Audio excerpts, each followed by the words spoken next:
আসসালামু আলাইকুম রহমতুল্লাহ। মাশাল্লাহ, দেখতে দেখতে আমাদের পাখিগুলো অনেক বড় হয়ে গেছে। আজকে আমাদের পাখির বয়স প্রায় ৩৫ দিন। আমরা ৩৫ দিন বয়স থেকে পাখি বিক্রি করা শুরু করেছি। আমরা আমাদের খামারের যেই পাখিগুলো পুরুষ পাখি সেগুলো পাখি বিক্রি করে দেব এবং মহিলা পাখিগুলো আমরা রেখে দেব ডিমের জন্য। যেহেতু আমাদের খামারটায় মূলত ডিমের জন্য তৈরি করা, সেজন্য আমরা ডিমের পাখিগুলো রেখে দেব এবং যেগুলো মহিলা পাখি বাদে পুরুষ পাখি যেগুলো বের হবে ওই পাখিগুলো আমরা বিক্রি করব। এখন যেহেতু পরিপূর্ণ বয়স হয়েছে সবগুলো পাখির, সেই কারণে আমরা এখন থেকে পাখিগুলো বিক্রি করা শুরু করেছি। আজকে আমরা 6টা পাখি বিক্রি করেছি মাশাল্লাহ, এবং আজকে আমরা 4টা পাখি জবাই করব আমাদের বাসায় খাওয়ার জন্য। আমরা 3 দিন আগে পাখি জবাই করছিলাম এবং আমরা ওই পাখির তরকারি দিয়ে ইফতার এবং সেহরি করেছি। আমরা বাসায় 4 জন লোক, 4টা পাখি দিয়ে আমাদের ভালো মতোই হয়েছে।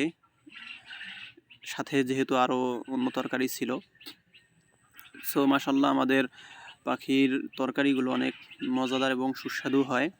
আমরা আজকে 4টা পাখি জবাই করব এবং 4টা পাখির কি পরিমাণ তরকারি হয় আপনারা সবাই দেখতে পারবেন। এইখানে আমরা খাঁচা এনেছি পাখির, আপনারা সবাই দেখছেন, এবং আমরা পাখির খাঁচাগুলো 3টা খাঁচাই পরপর একসাথে রেখেছি যেন খাবার পানি দিতে কোনো প্রকার সমস্যা না হয়।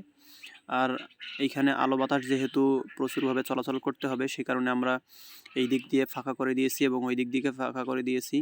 আর সাথে সাথে আমরা নেট দিয়েছি যেন বিড়াল বা কোনো কিছু আক্রমণ করতে না পারে। এই যে দেখতে পাচ্ছেন এইখানে আমাদের এইখানে 2টা পাখির তরকারি আছে মূলত, এখনও পাখিগুলো সবগুলোই কাটা হয় নাই।